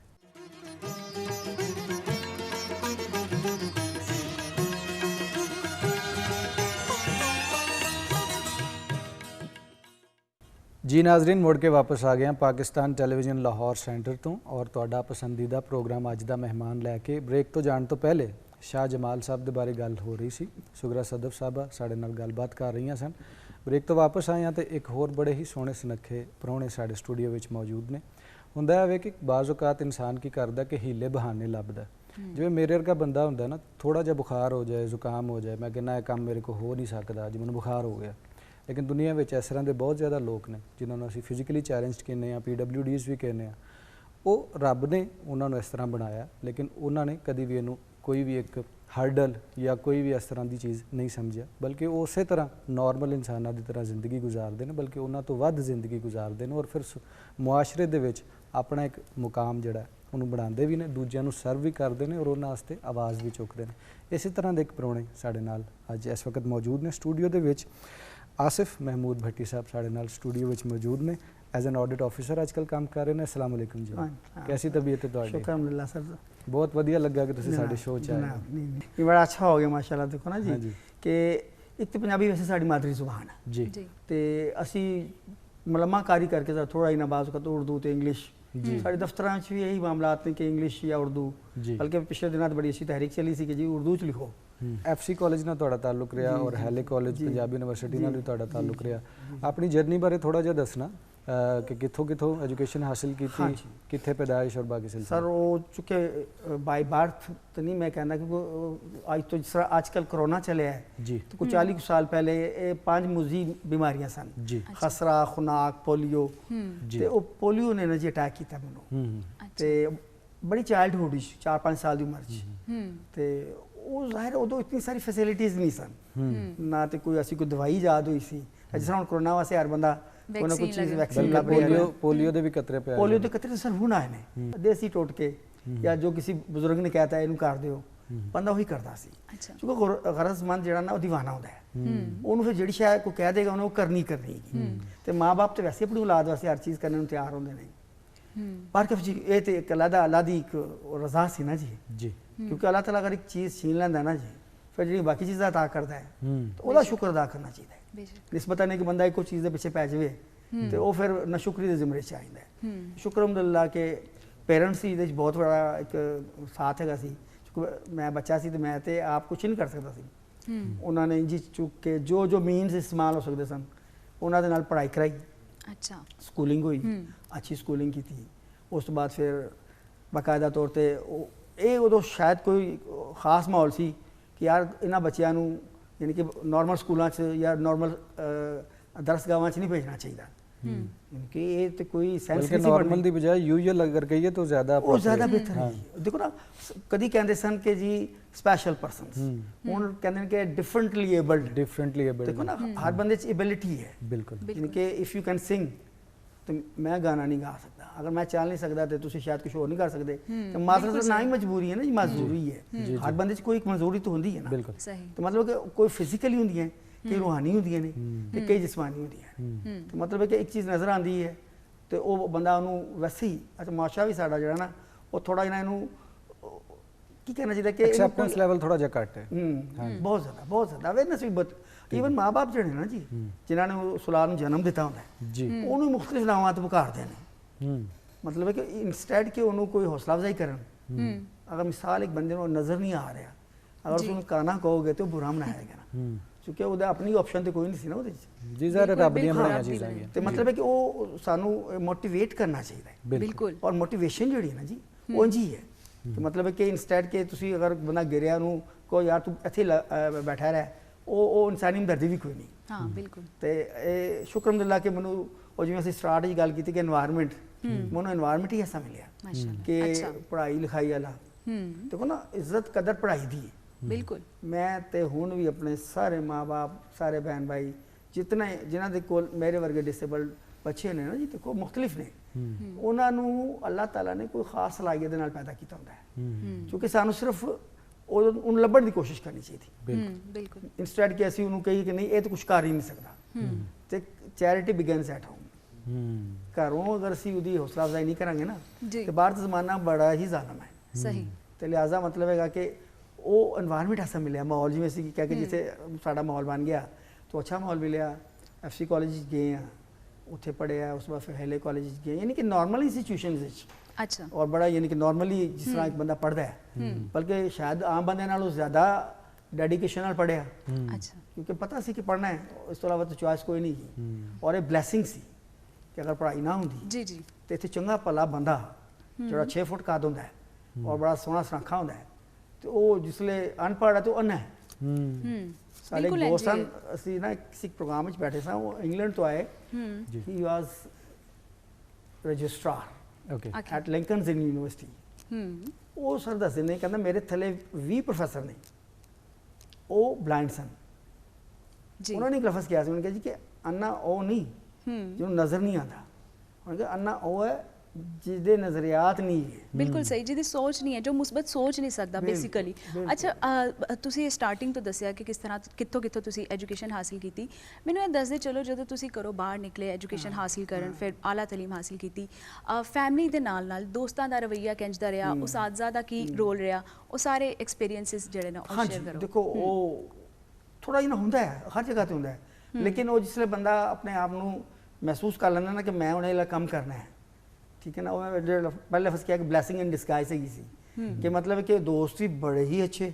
ਮਿਸਾਲ ਜੋ ਮੈਂ FC ਕਾਲਜ ਪੜ੍ਹਦਾ ਸੀ, ਉਹ ਅਗਰ ਕੋਈ ਰੈਂਪ ਨਹੀਂ ਸੀ, ਅਗਰ ਉਹ ਸੀੜੀਆਂ ਸਨ ਤੇ ਦੋ ਦੋਸਤਾਂ ਨੇ ਚੁੱਕ ਕੇ ਉਹ ਜਿਹੜੀ ਵੀਲ ਚੇਅਰ ਹੈ ਉਹਨੂੰ ਉੱਤੇ ਰੱਖ ਦੇਣਾ, ਉਸ ਜਗ੍ਹਾ ਕਲਾਸ ਅਟੈਂਡ ਕਰ ਲੈਣੀ। ਇसी तरह अगर किसी जगह ਤੇ ਜਾਣਾ ਹੈ तो ਉਹਨਾਂ ਨੇ ਮੇਰੇ ਕਹਿਣ ਤੋਂ ਪਹਿਲੇ ਯਾਨੀ ਕਿ ਉਹ ਚੀਜ਼ ਨੂੰ ਉਹਨਾਂ ਨੇ ਡਨ ਕਰ ਦੇਣਾ। ਤੇ ਇਸ ਤਰ੍ਹਾਂ ਪੇਰੈਂਟਸ ਤੇ ਜ਼ਾਹਿਰ ਹੈ ਕਿ ਉਹ ਸਭ ਤੋਂ ਪਹਿਲੇ ਉਹੀ ਨੇ, ਉਹਨਾਂ ਤੋਂ ਬਗੈਰ ਤੇ ਕੋਈ ਮੁਮਕਿਨ ਨਹੀਂ ਸੀ ਚੀਜ਼ ਵਾਲੀ। ਤੇ ਬਾਕੀ ਜਿਹੜੇ ਅਜ਼ੀਜ਼ੋ ਕਰਬ ਦੋਸਤ ਭੈਣ ਭਾਈ, ਉਹਨਾਂ ਦਾ ਵੀ ਠੀਕ ਹੈ ਰਵਈਆ ਇਨ ਦਾ ਸੈਂਸ ਠੀਕ। ਅਸੀਂ ਅਸੈਸ ਨਹੀਂ ਕਰ ਸਕਦੇ ਕਿਸੇ ਨੂੰ ਕਿ ਉਹ ਕਿਸ ਹੱਦ ਤੱਕ ਸਾਡੇ ਨਾਲ ਫੇਅਰ ਨੇ ਜਾਂ ਅਨਫੇਅਰ ਨੇ। ਹਾਂ, ਇਹ ਹੋਗਾ ਕਿ ਵਕਤੀ ਤੌਰ ਤੇ ਇਹ ਹਮਦਰਦੀ ਦਾ ਅਨਸਰ ਤੇ ਹਰ ਚੀਜ਼ ਵਿੱਚ ਮੌਜੂਦ ਹੈ। ਮਤਲਬ ਕਿ ਅਗਰ ਮੈਂ ਇਸ ਤਰ੍ਹਾਂ ਕਰ ਰਿਹਾ ਤੇ ਤੁਸੀਂ ਹੁਣੀ ਉੱਠ ਕੇ ਕਹੋਗੇ ਯਾਰ ਕਿ ਤੁਹਾਨੂੰ ਤਕਲੀਫ ਤੇ ਨਹੀਂ, ਕਿਉਂਕਿ ਤੁਹਾਨੂੰ ਨਜ਼ਰ ਆ ਰਹੀ ਨਾ ਇਨਸਾਨ ਹੈ ਨਾ, ਇਨਸਾਨੀਅਤ ਤਕਾਜ਼ਾ। ਮਤਲਬ ਕਿ ਉਸ ਹੱਦ ਤੱਕ ਤੇ ਠੀਕ ਹੈ, ਲੇਕਿਨ ਜਨਰਲ ਅਵੇਅਰਨੈਸ ਜਿਹੜੀ ਨੇ ਸਰ ਅਜੇ ਵੀ ਬੜੀ ਘੱਟ ਹੈ। ਕਿਉਂ? ਮੈਂ ਆਪਣੀ ਗੱਲ ਕਰਾਂਗਾ, ਅਗਰ ਮੈਨੂੰ ਕੋਈ ਸਹੂਲਤ ਮਿਲੀ ਜਾਂ ਮੇਰੇ ਅੱਛੇ ਦੋਸਤ ਮਿਲੇ ਜਾਂ ਮੈਨੂੰ ਅੱਛਾ ਮਾਹੌਲ ਮਿਲਿਆ ਤੇ ਹਰ ਇੱਕ ਨੂੰ ਅਗਰ ਇਹੋ ਜਿਹਾ ਮੁਯੱਸਰ ਹੈ ਫਿਰ ਤੇ ਓਕੇ। ਤੇ ਮੇਰਾ ਨਹੀਂ ਖਿਆਲ ਕਿ ਸਭ ਨੂੰ ਇਹੋ ਜਿਹਾ ਮਿਲਦਾ ਹੋਏਗਾ। ਤੁਸੀਂ ਲੱਕੀ ਰਹੇ, ਤੁਹਾਡੇ ਘਰਦਿਆਂ ਨੇ ਤੁਹਾਡਾ ਸਾਥ ਦਿੱਤਾ, ਯਾਰਾਂ ਦੋਸਤਾਂ ਉਸਤਾਦਾਂ ਨੇ, ਔਰ ਤੁਸੀਂ ਐਜੂਕੇਸ਼ਨ ਹਾਸਿਲ ਕੀਤੀ। ਲੇਕਿਨ ਇੱਕ ਵੱਡਾ ਤਬਕਾ ਪਾਕਿਸਤਾਨ ਵਿੱਚ ਅੱਜ ਵੀ ਇਸ ਵਕਤ ਵੀ ਮੌਜੂਦ ਹੈ ਜਿਨ੍ਹਾਂ ਕੋਲ ਸ਼ਾਇਦ ਉਹ ਸਹੂਲੀਅਤ ਨਹੀਂ ਹੈਗੀਆਂ। ਲੇਕਿਨ ਜਦੋਂ ਅਸੀਂ ਜਦੀਦ ਦੁਨੀਆ ਵੱਲ ਵੇਖਦੇ ਹਾਂ, ਮੁਹੱਜ਼ਬ ਮੁਆਸ਼ਰਿਆਂ ਵੱਲ ਵੇਖਦੇ ਹਾਂ, ਉੱਥੇ ਯਕੀਨੀ ਤੌਰ ਤੇ ਸਾਨੂੰ ਬੜੇ ਇਸ ਤਰ੍ਹਾਂ ਦੀਆਂ ਫੈਸਿਲਿਟੀਜ਼ ਮਿਲਦੀਆਂ ਨੇ, ਔਰ ਹਰ ਉਸ ਬੰਦੇ ਲਈ ਜਿਹੜਾ ਕਿ ਪਾਰਸ਼ਲੀ ਬਲਾਈਂਡ ਹੈ ਜਾਂ ਫੁੱਲੀ ਬਲਾਈਂਡ ਹੈ ਜਾਂ ਚੱਲ ਨਹੀਂ ਸਕਦਾ ਜਾਂ ਹੋਰ ਕੁਝ ਵੀ ਹੋ ਸਕਦਾ ਰੱਬੋਂ ਬਣਾਈਆਂ ਹੋਈਆਂ ਚੀਜ਼ਾਂ, ਉਹਨਾਂ ਨੂੰ ਪੂਰੀ ਸਹੂਲਤ ਔਰ ਇੱਕ ਨਾਰਮਲ ਇਨਸਾਨ ਦੇ ਤੌਰ ਤੇ ਹੀ ਟ੍ਰੀਟ ਕੀਤਾ ਜਾਂਦਾ। ਮੈਂ ਆਪ ਹੀ ਇੱਕ ਇਦਾਰੇ 'ਚ ਪੜ੍ਹਾ ਰਿਹਾ ਗਵਰਨਮੈਂਟ ਕਾਲਜ ਦੇ ਵਿੱਚ, ਔਰ ਉੱਥੇ ਮੇਰੇ ਕੁਝ ਸਟੂਡੈਂਟਸ ਨੇ ਜਿਹੜੇ ਕੁਝ ਪਾਰਸ਼ਲੀ ਬਲਾਈਂਡ ਨੇ ਔਰ ਕੁਝ ਫੁੱਲੀ ਬਲਾਈਂਡ ਨੇ, ਲੇਕਿਨ ਮੈਂ ਉਹਨਾਂ ਨਾਲ ਹਮੇਸ਼ਾ ਇਸ ਤਰ੍ਹਾਂ ਟ੍ਰੀਟ ਕਰਨਾ ਕਿ ਉਹਨਾਂ ਨੂੰ ਇਹ ਨਾ ਲੱਗੇ ਕਿ ਹਮਦਰਦੀ ਹੋ ਰਹੀ ਹੈ। ਹਮਦਰਦੀ ਦਾ ਅਨਸਰ ਨਹੀਂ ਦੇਣਾ, ਉਹ ਜ਼ਿਆਦਾ ਤਾਕਤਵਰ ਨੇ ਉਹਨਾਂ ਨਾਲੋਂ ਜਿਹੜੇ ਦੂਜੇ ਪਾਸੇ ਬੈਠੇ ਹੋਏ ਨੇ। ਮੈਂ ਉਸੇ ਤਰ੍ਹਾਂ ਉਹਨਾਂ ਨਾਲ ਗੱਲਬਾਤ ਕਰਨਾ ਔਰ ਉਹ ਉਸੇ ਤਰ੍ਹਾਂ ਹੀ ਉਸਤਾਦ ਮੈਨੂੰ ਮੰਨਦੇ ਨੇ, ਔਰ ਇੱਕ ਬੜਾ ਖਾਸ ਕਿਸਮ ਦਾ ਮੇਰਾ ਉਹਨਾਂ ਨਾਲ ਤਾਲੁਕ ਹੈਗਾ। ਔਰ ਆਵਾਜ਼ ਦੀ ਤੁਸੀਂ ਗੱਲ ਕੀਤੀ ਤੇ ਇੱਕ ਬੱਚਾ ਮੇਰੇ ਕੋਲ ਜਿਹੜਾ ਕਿ ਵੇਖ ਨਹੀਂ ਸਕਦਾ, ਐਸੀ ਖੂਬਸੂਰਤ ਆਵਾਜ਼ ਹੈ ਉਹਦੀ, ਔਰ ਹਰ ਕੁਝ ਕਲਾਸਿਸ ਦੇ ਬਾਅਦ ਮੈਂ ਉਹਨੂੰ ਕਹਿਣਾ ਕਿ ਤੂੰ ਆ ਕੇ ਨਾਤ ਪਾੜ ਜਾਂ ਕੋਈ ਇਸ ਤਰ੍ਹਾਂ ਦੀ ਚੀਜ਼ ਕਰ, ਔਰ ਫਿਰ ਬਾਕੀ ਜਿੰਨੇ ਸਟੂਡੈਂਟਸ ਨੇ ਸਾਰੇ ਉਹਨੂੰ ਐਪਰੀਸ਼ੀਏਟ ਕਰਦੇ ਨੇ। ਵੇਖ ਨਹੀਂ ਸਕਦਾ, ਮਹਿਸੂਸ ਜ਼ਰੂਰ ਕਰ ਸਕਦਾ ਕਿ ਉਸਤਾਦ ਵੱਲੋਂ ਵੀ ਔਰ ਉਹਦੇ ਕਲਾਸ ਫੈਲੋਜ਼ ਵੱਲੋਂ ਵੀ, ਤੇ ਇਸ ਤਰ੍ਹਾਂ ਦੀ ਇੱਕ ਹੱਲਾਸ਼ੇਰੀ ਹਰ ਇਦਾਰੇ ਵਿੱਚ ਡਿਵੈਲਪ ਹੋ ਗਈ ਨਾ ਵਾਲੀ ਜੀ। ਯਾਨੀ ਕਿ ਜਿਹੜੀ ਕਹਿੰਦੇ ਅਸੀਂ 5 ਸੈਂਸਿਸ ਨੇ, ਉਹਦੀ ਸੁਣਨੇ ਦੀ ਸੈਂਸ ਇਤਨੀ ਜ਼ਿਆਦਾ ਡਿਵੈਲਪ ਹੋ ਗਈ।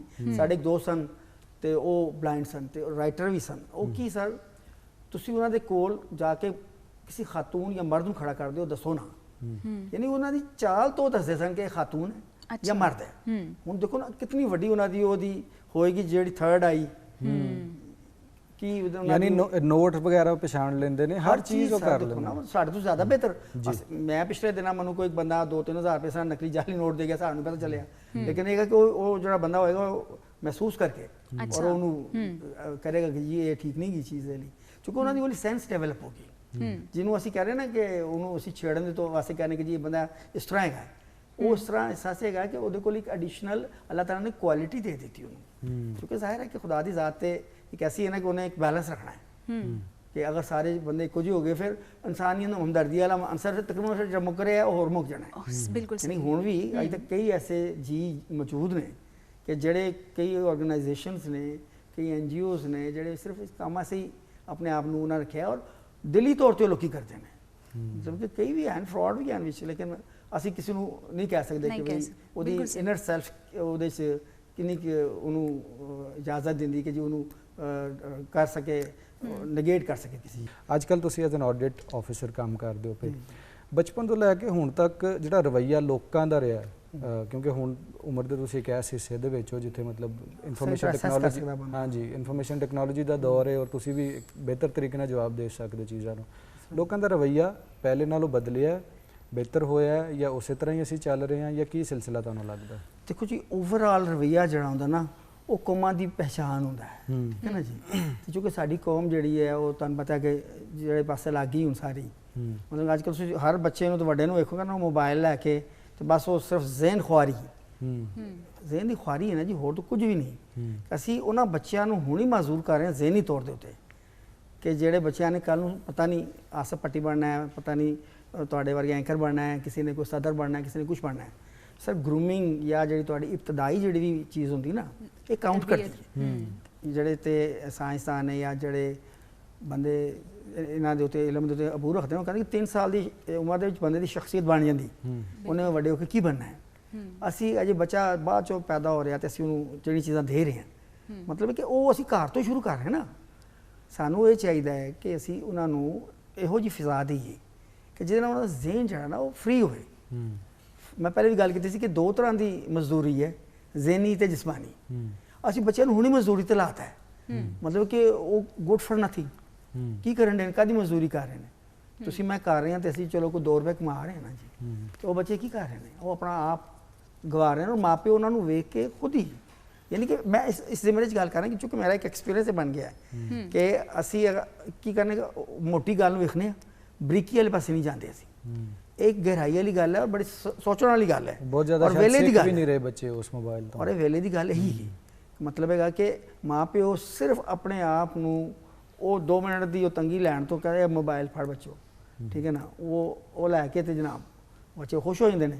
ਸਰ ਬੱਚੇ ਤੇ ਬੱਚੇ ਨੇ ਨਾ, ਮਤਲਬ ਉਹਨਾਂ ਤੋਂ ਅਸੀਂ ਬਲੇਮ ਨਹੀਂ ਕਰ ਸਕਦੇ, ਲੇਕਿਨ ਅਸੀਂ ਆਪਣੀ ਆਉਣ ਵਾਲੀ ਪੂਰੀ ਲਾਟ ਖਰਾਬ ਕਰ ਰਹੇ ਹਾਂ, ਠੀਕ ਹੈ ਨਾ।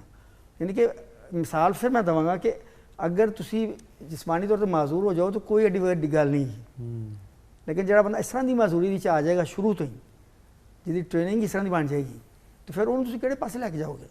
ਉਹ ਤਾਂ ਕੋਈ ਨਵੀਂ ਕੈਟੇਗਰੀ ਬਣੇਗੀ ਫਿਰ ਉਹਦੀ ਮਾਜ਼ੂਰੀ ਦੀ। ਅੱਛਾ, ਤੁਸੀਂ ਕੀ ਸਮਝਦੇ ਹੋ ਕਿ ਐਸੇ ਇਕਦਾਮਾਤ ਕਰਨੇ ਚਾਹੀਦੇ हैं? पेरेंट्स ਨੂੰ ऐसा ਕਿਹੜਾ ਕੀ ਰਵੱਈਆ ਰੱਖਣਾ ਚਾਹੀਦਾ ਕਿ ਬੱਚੇ ਜ਼ਿਹਨੀ ਤੌਰ ਤੇ ਮਤਲਬ ਅੱਛੀ ਰਾਹ ਤੇ ਗਾਮਜ਼ਨ ਹੋਣ ਤੇ ਕੁਝ ਜ਼ਿਆਦਾ ਅੱਛਾ ਸਿੱਖਣ, ਤਰਬੀਅਤ ਉਹਨਾਂ ਦੀ ਜ਼ਿਆਦਾ ਅੱਛੀ ਹੋ Grooming ਹੋ ਜਾਏ। Grooming ਹੋ Grooming ਜਾਏ। ਦੇਖੋ ਜੀ, ਉਹ ਜਿਹੜੇ ਪੇਰੈਂਟਸ ਨੇ ਸਾਰੇ ਆਪਣੇ ਬਚਪਨ 'ਚ ਕੀ ਕਰਦੇ ਰਹੇ ਨੇ, ਉਹਨਾਂ ਨੂੰ ਤਾਂ ਯਾਦ ਹੀ ਹੈ ਨਾ, ਕੋਈ ਬਹੁਤ ਜ਼ਿਆਦਾ ਦੂਰ ਦੀ ਗੱਲ ਤੇ ਕੋਈ ਨਹੀਂ ਕਿਸੇ ਦੀ ਜੀ।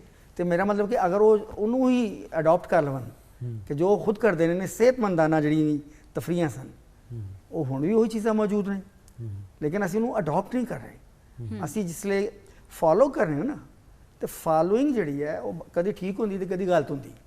ਸੋ ਮਚ ਸੋ ਕਿ ਜਿਨ੍ਹਾਂ ਨੇ ਇਹ ਲਈ ਸ਼ੈਵਾਂ ਬਣਾਈਆਂ ਨੇ, ਉਹ ਆਪ ਯੂ ਟਰਨ ਲੈ ਲਿਆ ਉਹਨਾਂ ਨੇ, ਮਤਲਬ ਕਿ ਹੁਣ ਯੂਰਪ ਵਿੱਚ ਜਾਓ, ਕਿਧਰ ਜਾਓ, ਕਹਿੰਦੇ ਜੀ ਕਿ ਇਹ ਬਿਮਾਰੀ ਹੈ ਤੇ ਅਸੀਂ ਇਸ ਪਾਸੇ ਜਾਣਾ ਹੀ ਨਹੀਂਗਾ। ਮੋਬਾਈਲ ਦਾ ਸਹੀ, ਠੀਕ ਹੈ ਨਾ, ਅੱਜ ਤੋਂ 20 ਸਾਲ ਪਹਿਲੇ 15 ਸਾਲ ਪਹਿਲੇ ਕੋਈ ਮੋਬਾਈਲ ਨਹੀਂ ਸੀ, ਤਾਂ ਵੀ ਬੜੀ ਖੁਸ਼ਹਾਲ ਜ਼ਿੰਦਗੀ ਸੀ, ਤਾਂ ਵੀ ਰਾਬਤੇ ਸਨ, ਤਾਂ ਵੀ ਖਤੋ ਕਿਤਾਬਤ ਹੁੰਦੀ ਸੀ, ਤੇ ਬੜਾ ਸੋਹਣਾ ਲੱਗਦਾ ਸੀ ਕਿ ਕਿਸੇ ਦੋਸਤ ਦਾ, ਕਿਸੇ ਭੈਣ ਭਰਾ ਦਾ ਖਤ ਆਉਂਦਾ ਸੀ, ਭਾਵੇਂ 2 ਹਫ਼ਤੇ ਬਾਅਦ ਪਹੁੰਚਦਾ ਸੀ, ਉਹ ਤੱਕ ਵਾਲਾ ਇਵੈਂਟ ਖਤਮ ਹੋ ਗਿਆ ਹੁੰਦਾ ਸੀ, ਠੀਕ ਹੈ ਨਾ। ਤੇ ਲੇਕਿਨ ਉਹ ਉਹਦੇ 'ਚ ਜਿਵੇਂ ਅਸੀਂ ਪਹਿਲੇ ਕਿਹਾ ਕਿ ਹਰ ਚੀਜ਼ ਦਾ ਸਾਰਾ ਇੱਕ ਐਰਾ ਹੈ, ਉਹ ਐਰਾ ਗੁਜ਼ਰ ਗਿਆ। ਤਕਾਜ਼ੇ ਨੇ, ਹਰ ਦੌਰ ਦੇ ਕੁਝ ਤਕਾਜ਼ੇ ਨੇ। ਬਿਲਕੁਲ, ਔਰ ਹਰ ਚੀਜ਼ ਨੂੰ ਇਤਦਾਲ ਨਾਲ ਅਗਰ ਤੁਸੀਂ ਵਰਤੋਗੇ, ਮੋਬਾਈਲ ਦੀ ਆਪਣੀ ਇੱਕ ਅਹਿਮੀਅਤ ਹੈ ਉਹਨੂੰ, ਲੇਕਿਨ ਕਾਲ ਵਾਸਤੇ ਅਗਰ ਸਿਰਫ ਰੱਖੋ ਬਜਾਏ ਇਸ ਦੇ ਕਿ ਹਰ ਵਕਤ ਉਹਨੂੰ ਵੇਖ ਰਹੇ ਹੋ ਤੇ ਜ਼ਾਹਿਰ ਹੋ ਤੁਹਾਡੇ ਲਈ ਬੱਚੇ ਐਸੇ ਤੇ ਕੋਈ ਉਹਦੀ ਨਾ ਕਾਲ ਦੀ ਅਹਿਮੀਅਤ ਹੈ, ਨਾ ਉਹਨੇ ਕਿਸੇ ਨੂੰ ਕੋਈ ਵੱਡਾ ਕੋਈ ਜ਼ਰੂਰੀ ਫੋਨ ਕਰਨਾ ਹੈ, ਠੀਕ ਹੈ ਨਾ, ਉਹਨੇ ਤਾਂ ਸਿਰਫ ਗੇਮ ਖੇਡਣੀ ਹੈ, ਜਾਂ ਉਹਦੀ ਫਿਰ ਗੇਮ ਖੇਡਦੇ ਖੇਡਦੇ ਐਕਸੈਸ ਐਸੇ ਸੀ ਸਾਈਟਸ ਤੇ ਚਲੀ ਜਾਂਦੀ ਹੈ ਕਿ ਜਿਹੜਾ ਬੰਦਾ ਮੇਰਾ ਮਤਲਬ ਕਿ ਨਹੀਂ ਹੋਣੀ ਚਾਹੀਦੀ।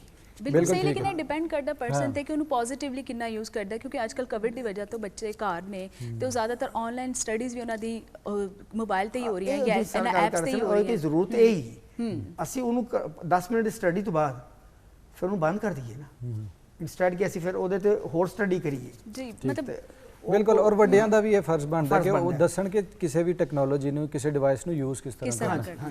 ਅੱਛਾ ਭੱਟੀ ਸਾਹਿਬ, ਇਹ ਦੱਸੋ ਕਿ ਜਿਹੜੇ ਬੱਚੇ ਜਾਂ ਨੌਜਵਾਨ ਜਾਂ ਕਿਸੇ ਵੀ ਉਮਰ ਦੇ PWDs ਜਿਹੜੇ ਵੇਖ ਰਹੇ ਨੇ ਇਸ ਵਕਤ ਟੀਵੀ ਦੇ ਉੱਤੇ, ਪਿੰਡਾਂ ਵਿੱਚ ਵੀ ਵੇਖ ਰਹੇ ਹੋਣਗੇ ਮੁਖਤਲਿਫ ਥਾਵਾਂ ਤੇ, ਪਾਕਿਸਤਾਨ ਦੇ ਵਿੱਚ ਯਕੀਨੀ ਤੌਰ ਤੇ ਐਸੇ ਅਦਾਰੇ ਮੌਜੂਦ ਨੇ ਜਿਹੜੇ ਕਿ PWDs ਵਾਸਤੇ ਕੰਮ ਕਰਦੇ ਨੇ, ਉਹਨਾਂ ਨਾਲ ਰਜੂਅ ਕਿਵੇਂ ਕੀਤਾ ਜਾ ਸਕਦਾ ਹੈ, ਉਹ ਕੰਮ ਕਿਸ ਤਰ੍ਹਾਂ ਕਰਦੇ ਨੇ, ਔਰ ਬੀਇੰਗ ਅ ਸਪੈਸ਼ਲ ਪਰਸਨ ਜਾਂ ਫਿਜ਼ੀਕਲੀ ਚੈਲੰਜਡ ਪਰਸਨ ਮੈਂ ਕਹਾਂ ਤੇ ਉਹ ਕਿਸ ਤਰ੍ਹਾਂ ਉਹਨਾਂ ਨੂੰ ਉਹਨਾਂ ਤੱਕ ਰਸਾਈ ਹੋ ਸਕਦੀ ਹੈ, ਇਹਦੇ ਬਾਰੇ ਥੋੜਾ ਜਿਹਾ ਸਾਨੂੰ ਦੱਸੋ। ਇਹਦੇ ਵਿੱਚ ਇੰਸਟੈਡ ਹੈ ਕਿ ਉਹ ਅਸੀਂ ਬਾਜ਼ ਵਕਤ ਗੱਲ ਕਰਨੇ ਆ ਇਸਲਾਮੀ ਤਾਲੀਮਾਤ ਦੀ, ਉਹਦੇ 'ਚ ਤੇ ਇਹ ਸੀ ਨਾ ਕਿ ਜਦੋਂ ਹਜ਼ਰਤ ਉਮਰ ਦਾ ਦੌਰ ਸੀ ਤਾਂ ਆਪ ਸਰਕਾਰ ਆਪ ਜਾ ਕੇ ਤੇ ਉਹਨਾਂ ਖਵਾਤੀਨ ਦੀ ਤੇ ਉਹਨਾਂ ਨੀਡੀ ਬੰਦਿਆਂ ਦੀ ਉਹ ਹੈਲਪ ਕਰਕੇ ਆਉਂਦੇ ਸਨ ਬੇਸ ਬਦਲ ਕੇ ਜੀ, ਠੀਕ ਹੈ ਨਾ।